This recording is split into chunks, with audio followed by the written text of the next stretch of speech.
Hello everyone and welcome back to Bookish with Mix and Bella. Usually I have a really fun intro for you, but today I have nothing. But we are prepared. We are professional. How are you, Mix? What's been happening?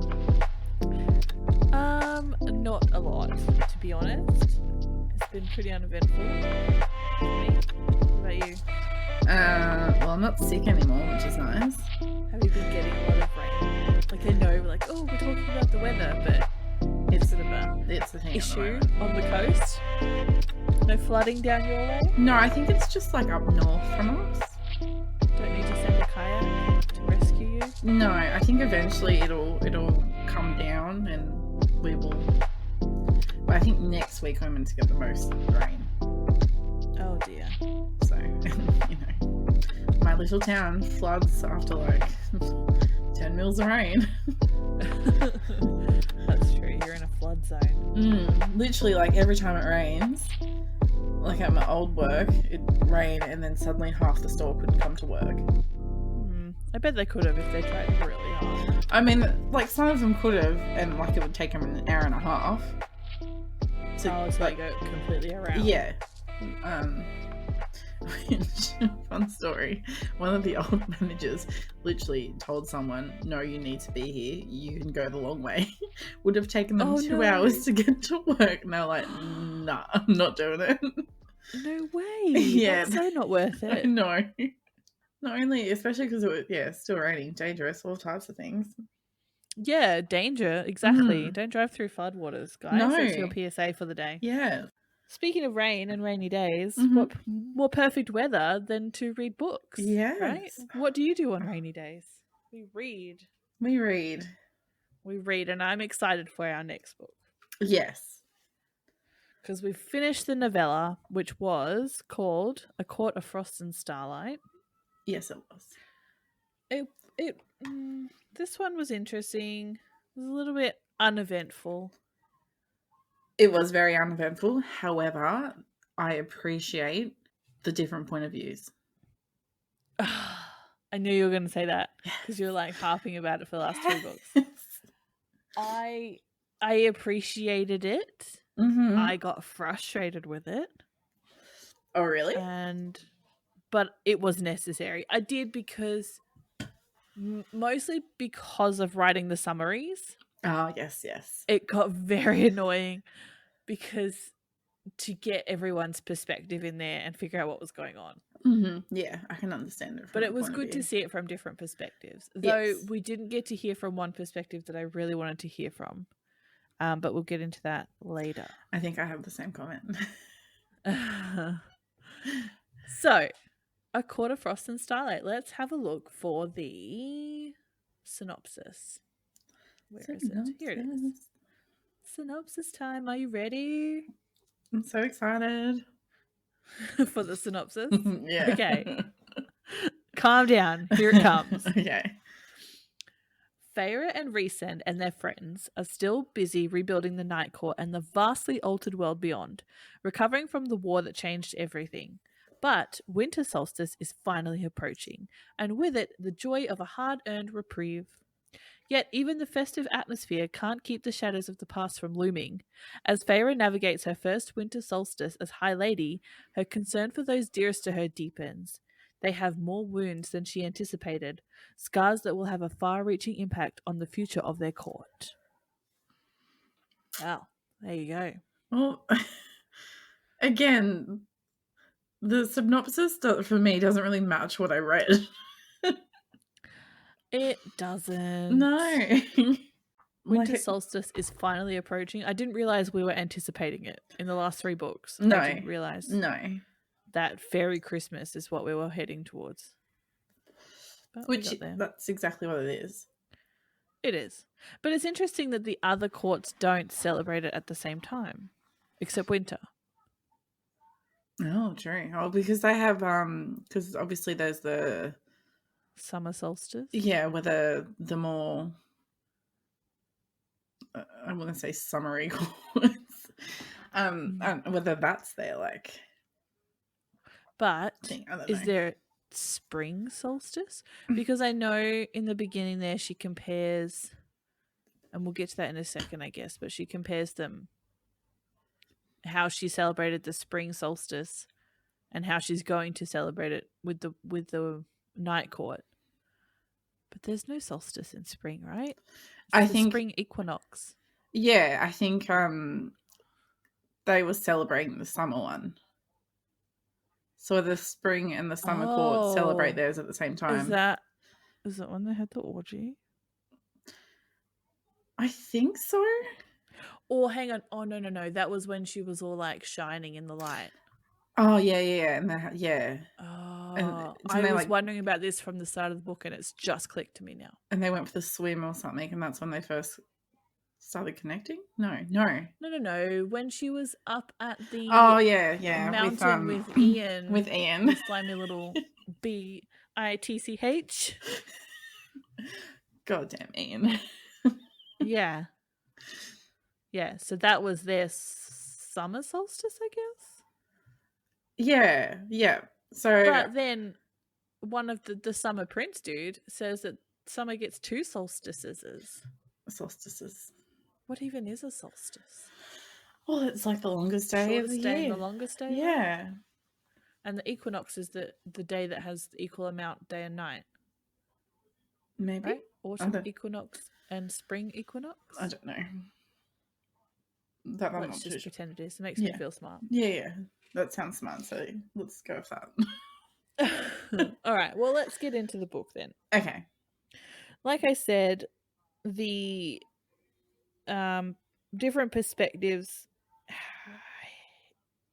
did not help when I was trying to figure out a short way to write this, so it's a little bit longer than what I would have hoped, but I think we get everything in it. Feel free to chime in with anything I've forgotten. I think I got the important points, so let's just give it a crack. I think your memory is better than mine. All right, well, we're just going to go from chapters 1 to 5. Okay? So, we start with Feyre hanging out at the townhouse. It's been 2 years since she first crossed the border into Prythian. She feels that the townhouse is too small and is wondering about the upcoming winter solstice, making comparisons between it and the celebrations at the spring court. She goes out shopping for solstice presents in Valaris and meets Racina, a high fae she remembers seeing defending her store in the previous battle. Racina reveals the fate of some of the shopkeepers and shows her a boarded-up gallery in the artist quarter that's been left with no owner. Rhys is out at the Illyrian war camps, mediating an argument between Cassian and Dracon about women's rights. Cass is very passionate about the cause due to the way his mother was treated. The Illyrians made up the bulk of the fighting force in the war and thus suffered the most losses. There are rumours that they were sent to die out of spite, and the boys are worried these rumours will spread during the solstice. Rhys is also thinking a lot about sex, or his lack thereof, and how his happiness feels unreal. He is determined to have the whole squad together for the solstice and Feyre's 21st birthday. Cassian returns to the site of his mother's home camp to brood. There's nothing here but ash and dust. He tells us about Ramiel, the sacred mountain in the middle of the night court, and the Illyrian tradition of the blood rite. We also learn that Nesta has chosen to live in the slums of the city, and that Elaine has decided to completely ignore Lucian. Feyre tells us about fairy periods, and Rhys complains about having blue balls. Thoughts? Perfect summary. Okay, my thoughts. So she's complaining about the size of her house, but I thought at this stage, by the end of the book, they're gonna have a new one. I thought the house was magical. Yeah, I don't know. It's not really. I just assumed that rooms would pop up.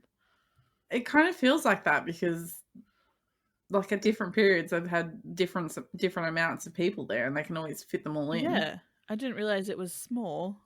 I thought it was just a magical townhouse, and it wasn't until they really drove in the point that it is a small house in this book that I was like, okay, we get it. Yeah, I feel like that was the main concept of the book: is the house is small.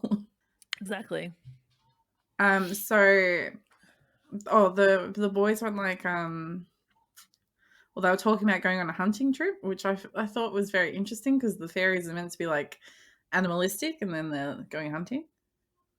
Oh yeah, like super vegans or something. Yeah, it's just right. One with nature. Yeah. Yeah. That's when he was complaining about not getting sex and not getting to go on his hunting trip with the boys. That's right. Yeah. I wrote down going hunting Typical with my bros. men. I also forgot that Pharaoh was so young, like turning 21. Me too. And I was like, is that like cradle snatching? Mm. Because they said it takes 80 years for a fairy to become mature age. Yeah. So Pharaoh turned 21. That was kind of like my question, like when she's been, like she was made, so how does her aging work? Oh, I would assume that she would be made at the maturity level that she was at. So like from now on, like how old are fairies? Like how long do they stay kind of, I guess, in their 20s? Then 30s and... Yeah, each stage of their life. Yeah. Well, they explained in one of the books, I think it was 80 years, but before they reached maturity, which was like 18, right? So during that 80 years, do they have mentality of a child, or are they having all of the life experiences?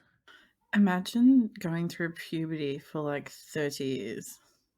Well, then she says, but they only get their period twice a year. Oh my God. And it's amplified for her, and it was so horrible. No. But don't worry, Reese was there holding her hand throughout the whole thing. So supportive. Oh my God. So I was wondering, sorry, with the fairy periods, how long are they pregnant for then? Yeah. Also, I have a whole feeling about the whole later on. That's... Yeah. I wonder how long they're pregnant for. But I really liked getting some of Cass's backstory. Yes, that was good. It was super sad, like about his mum, and that they never told him what they actually did with her. Yeah, and I liked learning more about the Illyrians and that mountain and stuff, but then that was it. So I'm really hoping that this book was necessary to set up the next book. Which it kind of feels like, yeah. Because it kind of focused so much on that kind of rift that's forming. Yeah. That maybe that's going to be like a main focus of the next book. That's what I kind of figured towards the beginning of this book. So I tried to focus a bit on what Cass and Nesta are up to, because I think we might see that in the next book. Yes. So I felt like the Feyre meeting the fairy that she like helped save in the initial attack. That was a nice touch. Nice little throwback. It was, yeah. And she's like, I had a note here that she's going to end up with her own art studio, which totally no, yes, she did. Oh, sorry. I want to go throw back to I think it was our first episode. Oh, I'm already cringing at that. Reese is taking the contraceptive brew. Yes, because in the second book, Feyre said that she would start taking it. Oh, I thought it was. She said that he was taking it. I swear it said that she'd start taking it.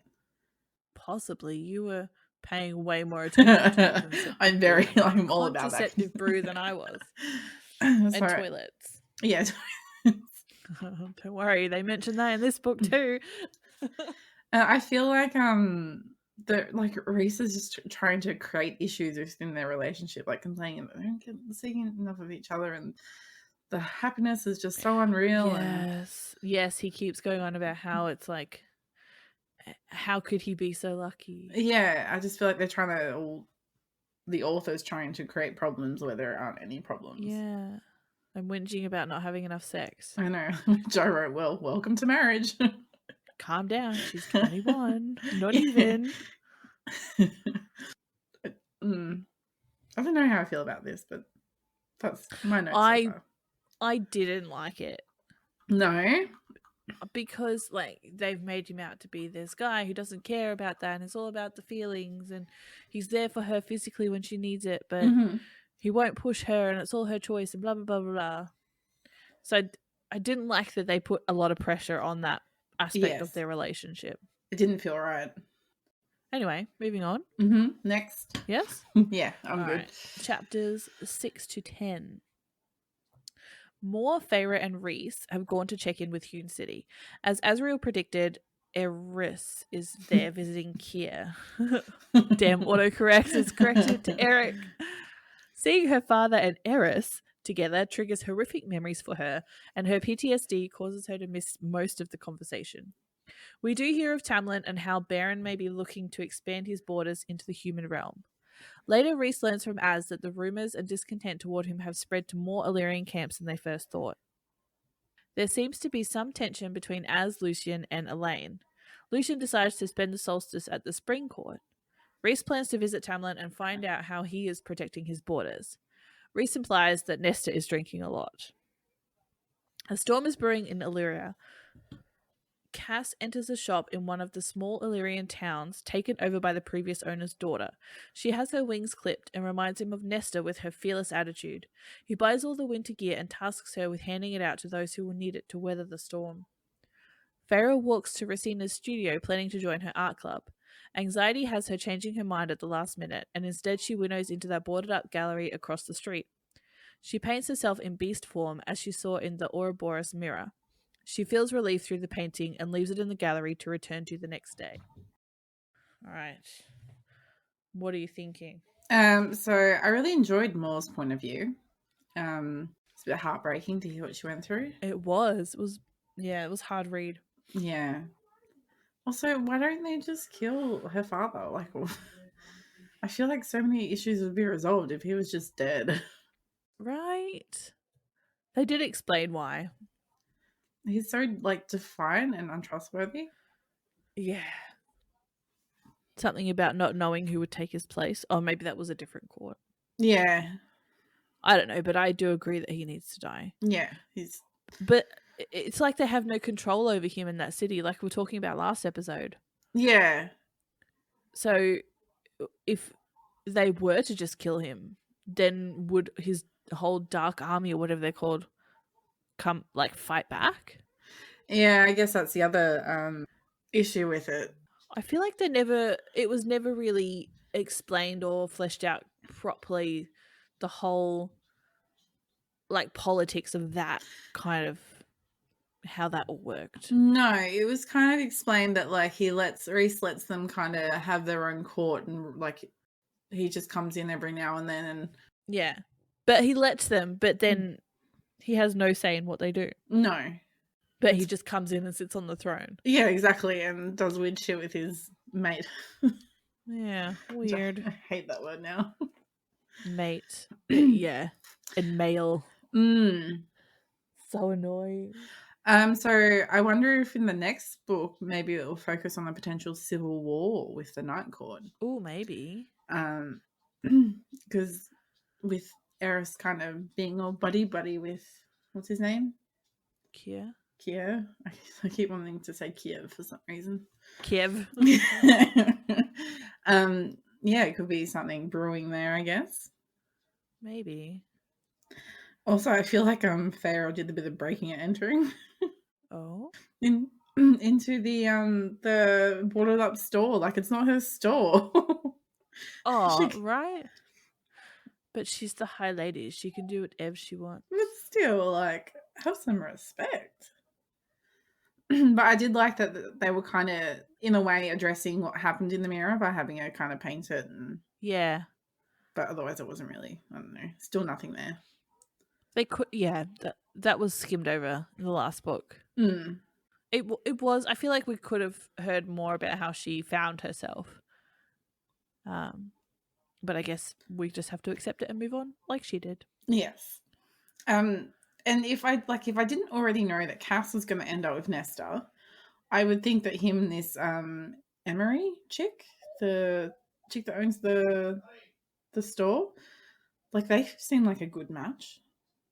Oh yeah, that was an interesting encounter, and I feel like we went through that so that we could see why Cassian's so headstrong about the women joining the Illyrian forces and how it, like, they're actually treated. Yeah. I think it's also setting it up because she is one of the characters that appears in the next book a bit.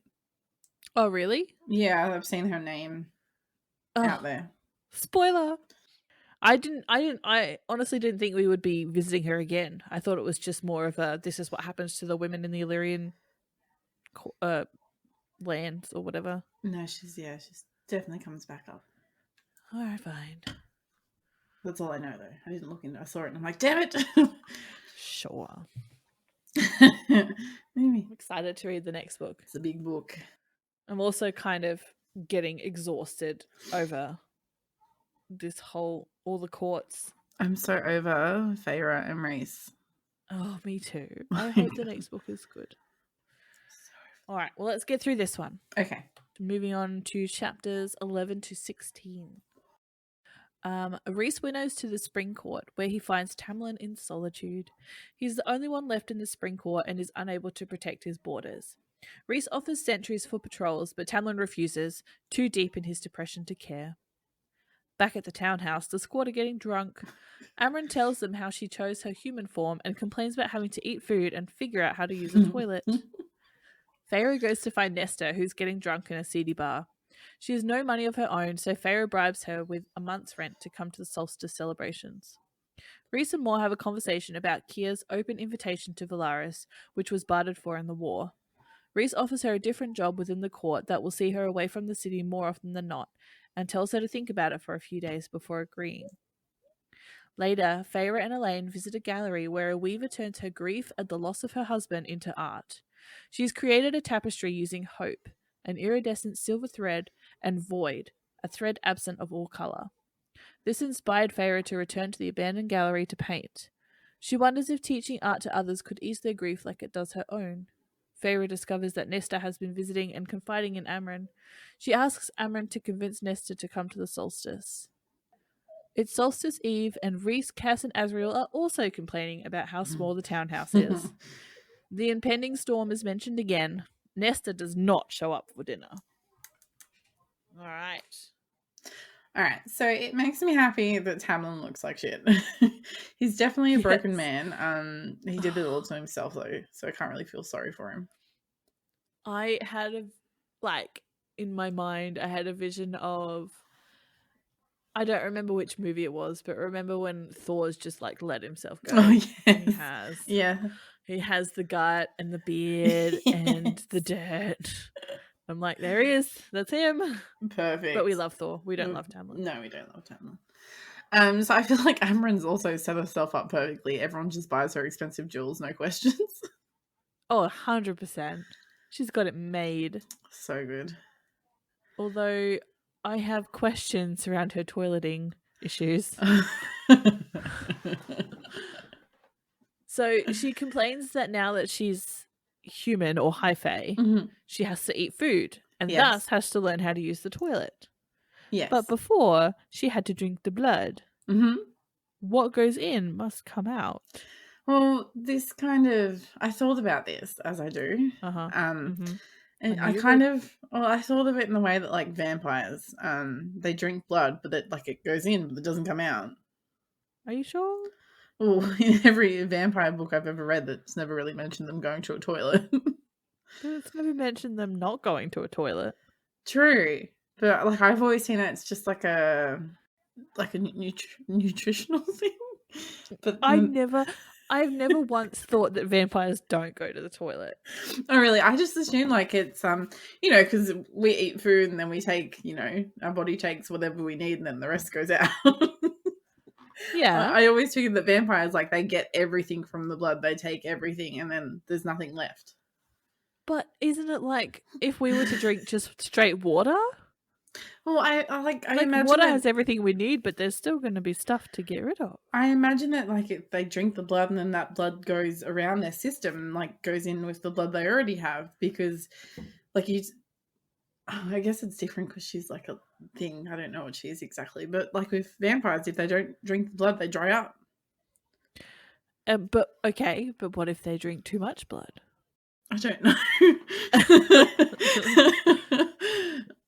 I don't know. Well, I guess going along your vampire theory, and if we look at True Blood, there are fat vampires and vampires vomit. So I guess if they drink too much, it could just come out that hole. Yeah, true. Instead of the others. Yeah. What is this, honestly? That really bothered me that she didn't know how to use a fucking toilet. Yeah. She's, what, 1,500 million years old? She's older than the world? Mm-hmm. And she doesn't know how to use a toilet? Like, come on. It was very strange.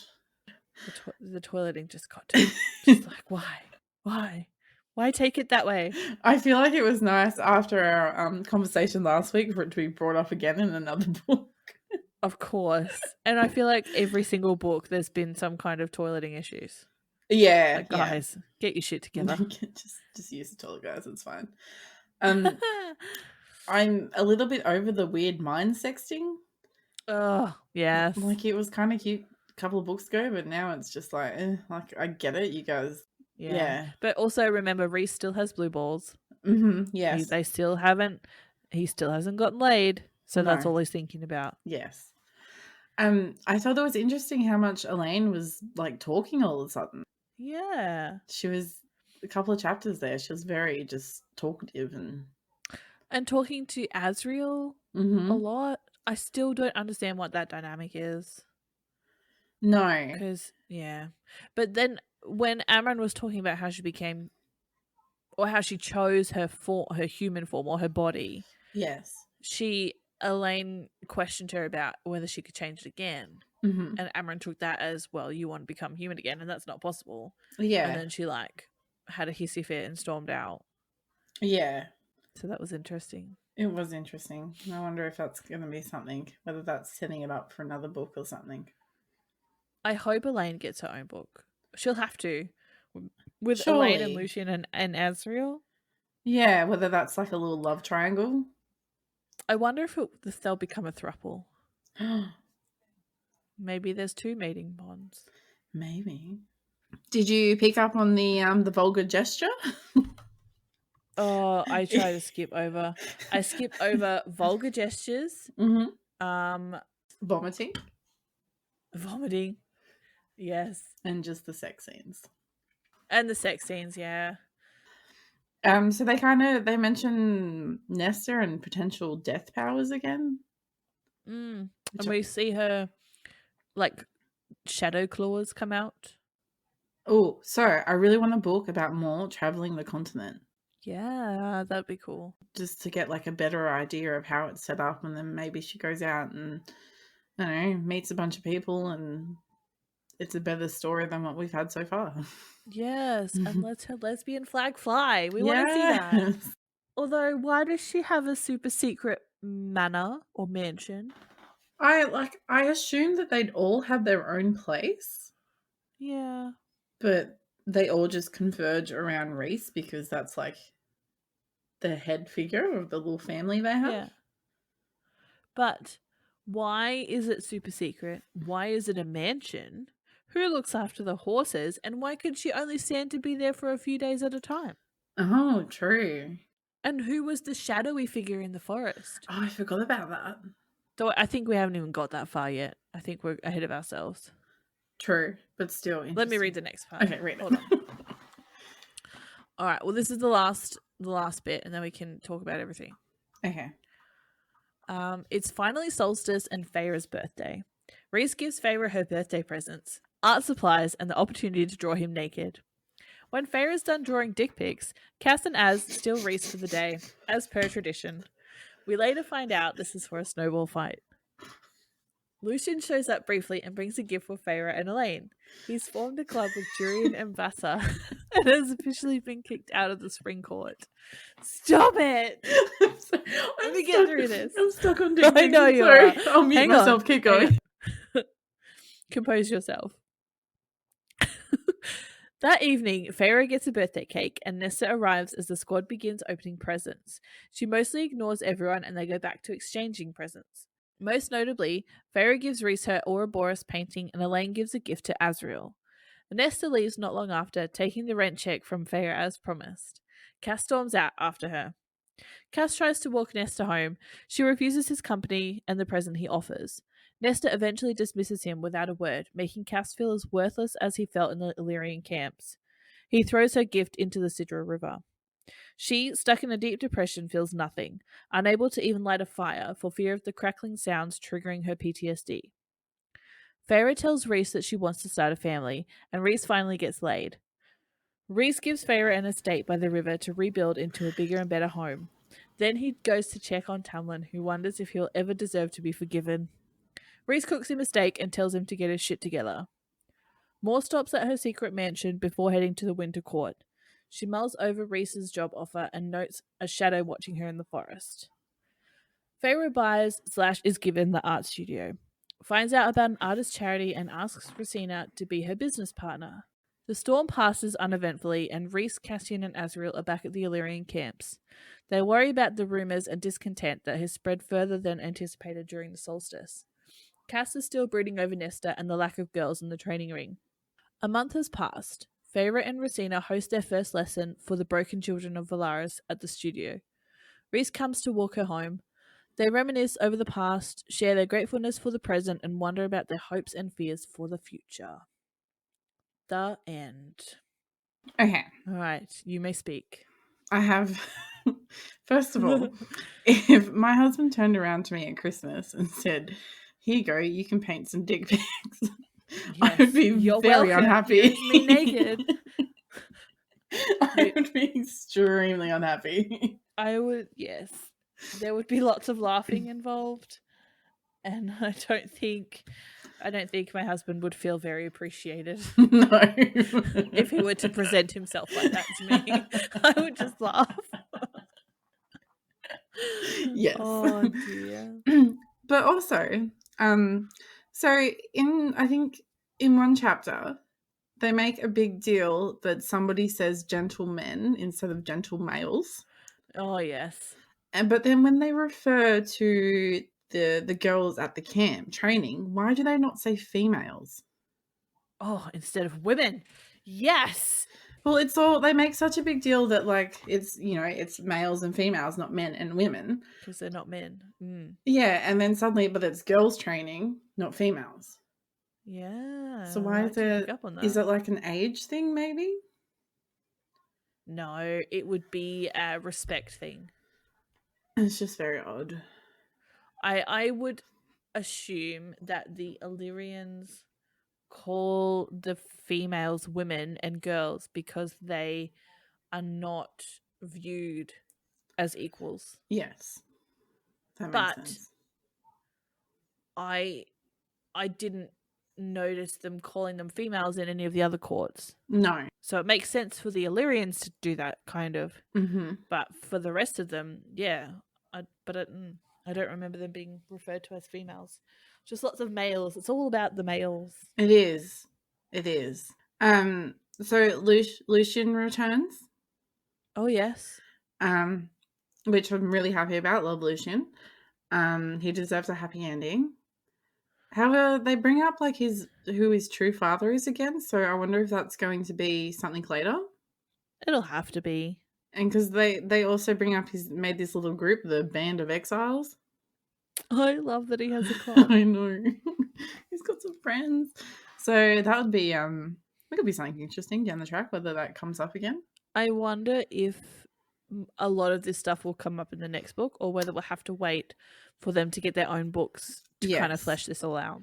Because I feel like this book is just a lot of bits and pieces that are like mentioned for a reason. Oh, because they're going to be brought up later.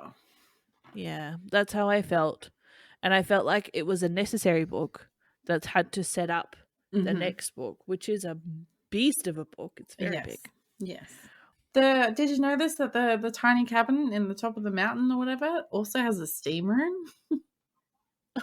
Yes, a steam shed. Oh, steam shed, a sauna shed. Yes. Yeah, this tiny cabin. It's a freaking mansion. It's still a tiny cabin in my mind. Yeah. That doesn't have a shed. It's a TARDIS. I skimmed over that part. A TARDIS. I really want Az and Elaine to be a thing, but I also want Lucian to get a happy ending. Yeah. So your throuple thing is interesting. It'd be interesting to see how their story plays out. A throuple would be interesting, but I don't think Az would go for it. No. It doesn't seem the time. No. I really want I like Elaine and Azriel together. I feel like that's naturally where they want to go. Yes. And at this point, if Elaine ends up with Lucian, it will just feel like it's only because of the bond. Yes. And I'll feel like that's a cop out for both of them. So maybe we'll see how a bond can be broken. Maybe. Because it's almost like the author kind of threw that kind of mating bond in there at the end of the book 2. Mm. And then started writing book 3 and was like, hold on, these two actually might be suited better. Yeah. And now we're kind of, so that's going to be interesting to see what happens. But Az is still like super into it more. Yes. And I really hope that she breaks that off sooner rather than later. Mm-hmm. Maybe not publicly if she's not ready for that, but poor Azriel. I know. 500 years. It's a bit sad. It is. Also, this is a bit of a personal note. Having just had my birthday ignored by my brother, the fact that Nesta didn't get Feyre a present really bothered me. Oh, I'm sorry that happened. No, it's fine. It happens every year. But now you don't get to be any older, right? That's true. Decide to ignore it? Yeah, it didn't actually happen. That's fine. My birthday gets ignored by my family too. It sucks. I have to remind them. Yeah. Like, don't forget, it's my birthday tomorrow. You don't want to feel like an ass for forgetting. Yes, yeah. So Sometimes I just let them forget. So I can be like, you forgot my birthday. Fuck you. Sometimes it's easier to just let them forget. Yeah, and then you can hold it against them for a whole year. Jesus. Back to the book. Yes. I had a question about Nesta. Mm. So she's connected to the cauldron. She took some of its power. Yes. But then the cauldron broke. Uh-huh. And they had to repair it. Yes. So what happened to the power Nesta stole? Did it also break with the cauldron? I think this has been questioned throughout the books. And we don't know. At one point, we weren't sure whether Nesta had powers still. But then through this book, we've seen that she does. Whether they're to the extent that she had before, or more or less or different, we don't really know. It'd be interesting to find out. I'm sad we didn't get to hear from Nesta's point of view. No. Well, there was that one. It was like half a chapter when she was in the house and feeling sad and lonely or whatever. Well, actually, not feeling anything. Yeah, but also freaking out about fires, but not feeling anything. Not feeling anything. So whenever they say mate, mate, I can't help hearing it with an Aussie accent. How's it going, mate? mate. It's like those seagulls in that movie. Mate. Such a bogan thing to say. It's such a hard word to read as an Australian. It is. It was really difficult for me in the beginning of the books, but now it's not so bad. But I was like that too. I was like, mate, no. Well, yeah. Now every time I read it, it's just mate. Because they try to be so high and mighty and noble. Mm-hmm. But mate in Australia is such like a bogan word. Yes. It's like slang for a lot of things, and it's just like, well, yeah, depending on how you kind of phrase it, it can either be a good thing or a bad thing. Yeah. It's usually very patronizing. It's like, mate, come on. Yeah. Yeah, usually means the opposite of friend. Yes. What are you doing, mate? You're off the road, mate. The fuck, mate? Some of the colourful language I thought about on my way home today. I know some Canadians who are going to love this section. Oh no. Also, the sex scene that we did get. The mind-blowing, star-shattering, earth-exploding sex scene that we got in the little tiny cabin. Literally mindfuck her and fuck her at the same time. I think that's what they were alluding to. How does that work? Well, clearly you don't have a mate bond with your husband. No. You'll never know. Neither do I. No. I guess we'll just have to read about it. This is why we don't draw them naked. We just laugh at them. They're also not chiseled as much as they like to try to pretend to be. But who doesn't love a dad bod? Exactly. Come on. I mean, Thor rocked it, so Take a why dad can't bod any day. our husbands? That's exactly right. Oh dear. So she made such a huge point of like not wanting to have a baby and, you know, live their lives a bit first, spend time together. Yeah. And then by the end of the book, it's just like, let's have a baby. Let's have Impregnate a baby. Me, mate. I bet you've said that before. No. Nope.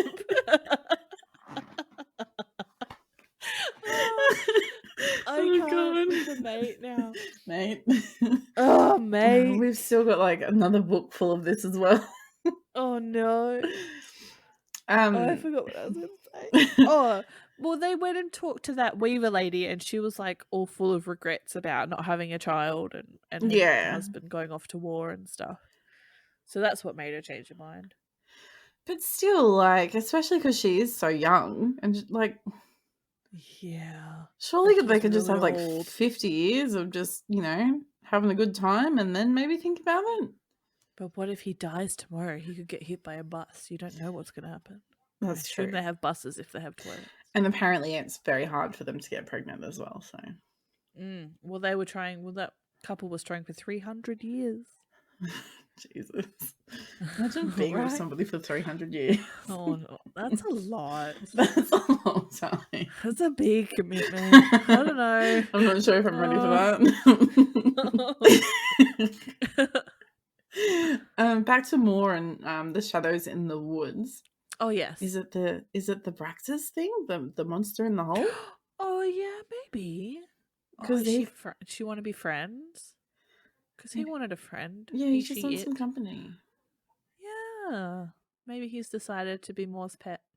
Yeah, it's not really. I think it's mentioned. He's mentioned again that they haven't found him. So maybe he's just hiding out, watching Moore, just, you know, doing his thing, being like, "Hey, let's travel the world together." Yeah, want to be my mate, mate? Cool. Mate. Oh no. One more point I had was they kept talking about the money, how wealthy she is now, and how she can't even think or fathom to spend the amount of money that she was spending or thought about spending on presents and houses. You know, she had to convince herself to buy the artist studio. And then there's the house that Reese gave her. He's like, just do whatever you want. She's like, oh, but the money.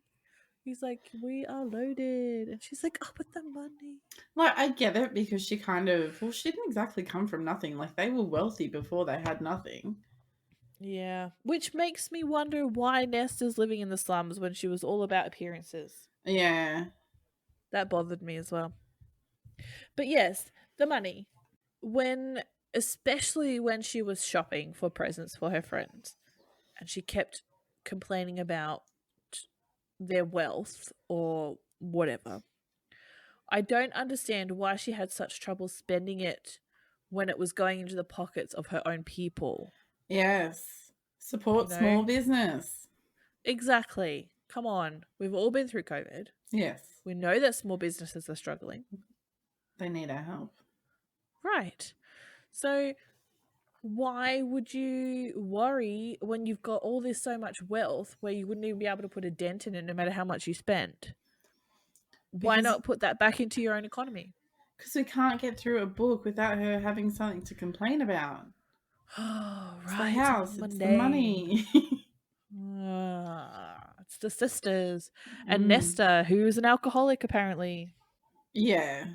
That was mentioned a few times, her drinking problems. Do you think they're going to have what is it called? Intervention? Yes. Will there be an intervention? Maybe. There has to be. How much does a fairy have to drink to get drunk? I wonder about this.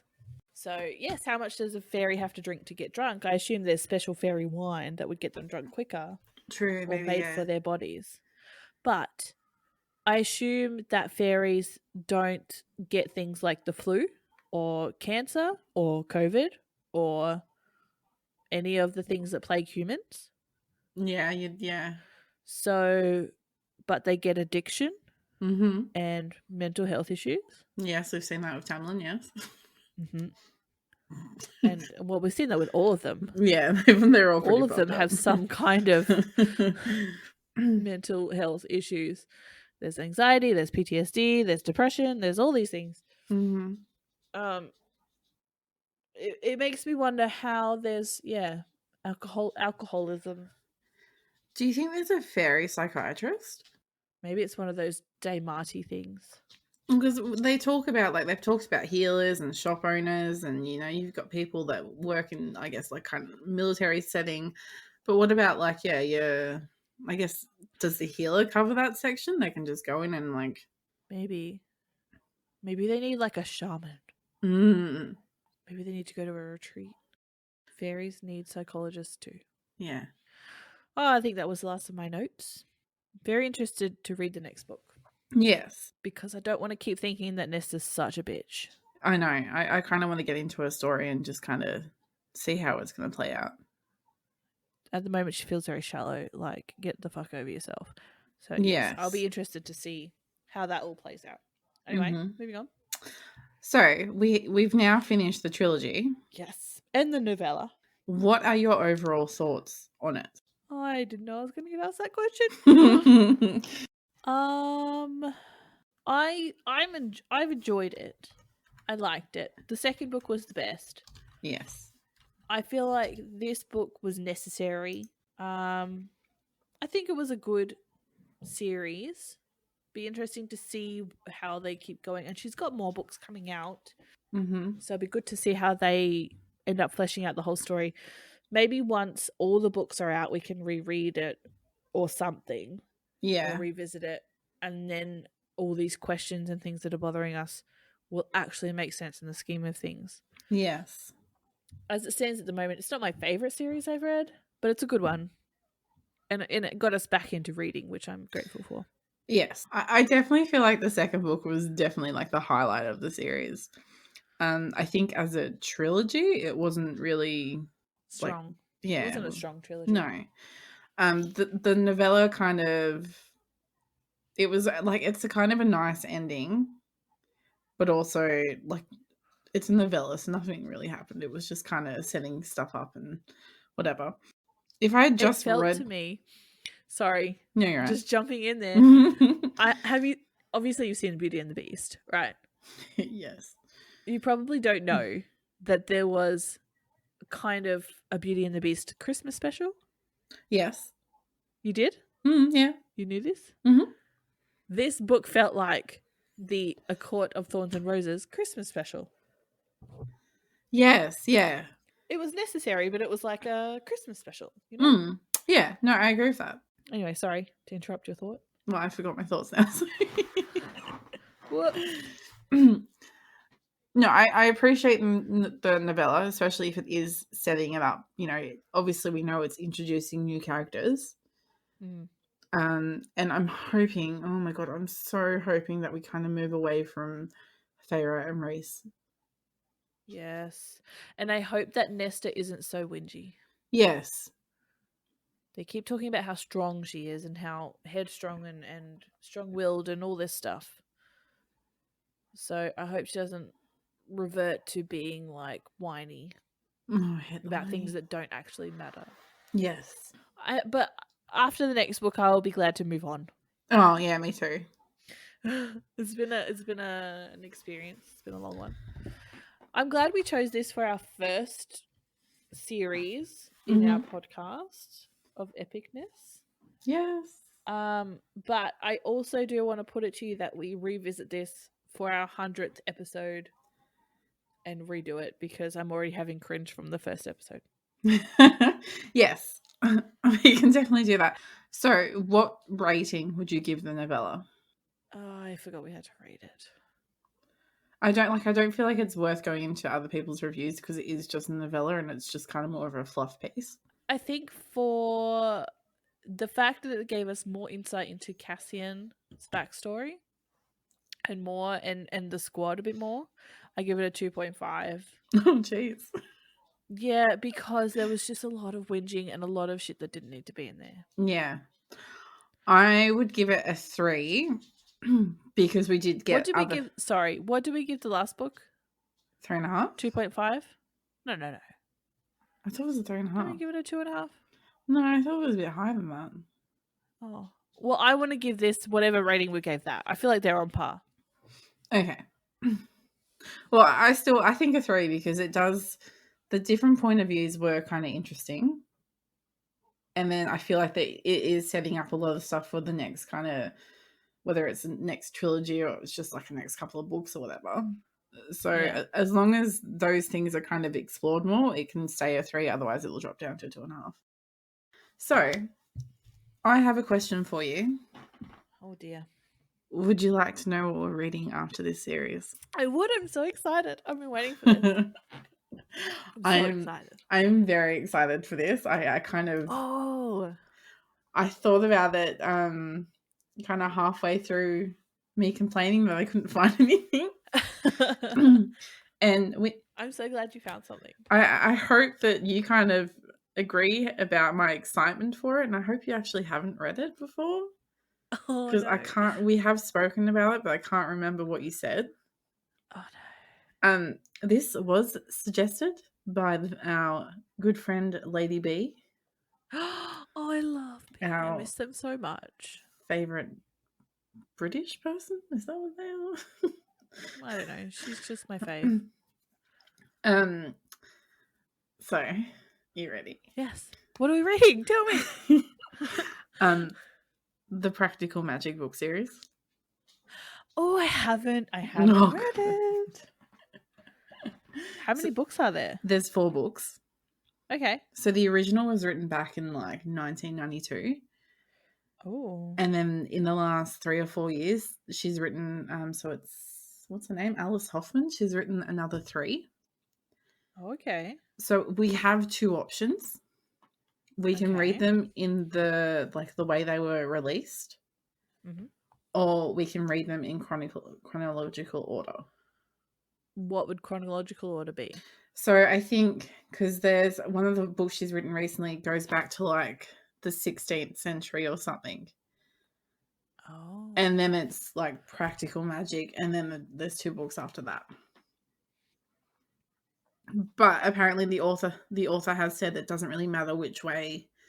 Like you can read them in the order they'll put out and still like get the full experience.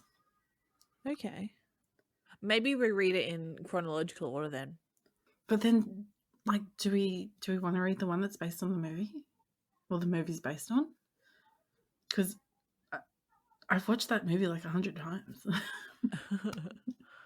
Do you not want to read it? No, I do. Like, what do you say? Oh, you want to read it first? I don't know. Like, do we read that one first because they have done the movie on it, or do we get? Oh, don't. Don't. I watched. I will leave this voice chat right now if you even say anything. Oh, no. I think I've maybe watched the whole movie once, and I think it was with you. Okay, that's fine. I thought you were going to say you've never fucking watched it and I was about to like end our friendship. No, I think we've maybe watched it 3 times together, but out of all those 3 times, I've only watched it like once because most of the times we were drunk and or drinking. But like you know what it's about. I will Google it. It's about the witches and the sisters and... Yeah. Oh, that one. Sure. Fuck off. Has it got Susan Sarandon in the movie? Is that who I'm thinking of? My fucking God. Sandra Bullock? Nicole Kidman? Yes. What's her name? I'm having visions of the movie. I'm remembering things. They get young, right? They try to get young. They use powers. No. There's magic. And there's sisters. No, so they're like young sisters, and there's like a curse that they'll never find. Like all the men die. Like there's a curse on the family that all the men they love die, or some shit like that. Oh. I didn't realize this, but Evan Rachel Wood plays one of the daughters. That's interesting. Oh. Back when she was young. Anyway, let's read this. I mean, after we read the next book. Yes.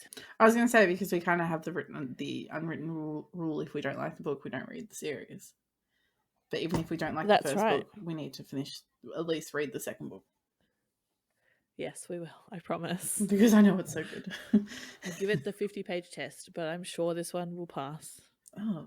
I'll make it pass because I know how much it means to you. Apparently the movie on Rotten Tomatoes only has a 23% rating. Oh. Are you okay? No, this is such a good movie. I don't. Yeah. Oh. Okay. After we read it, you need to go watch it and you'll like... I promise I will. Yes. What's the first book called? The first one that we will be reading. The Rules of Magic. Rules of Magic. Who's it by? Alice Hoffman. Exciting. I'm excited. You sound really excited.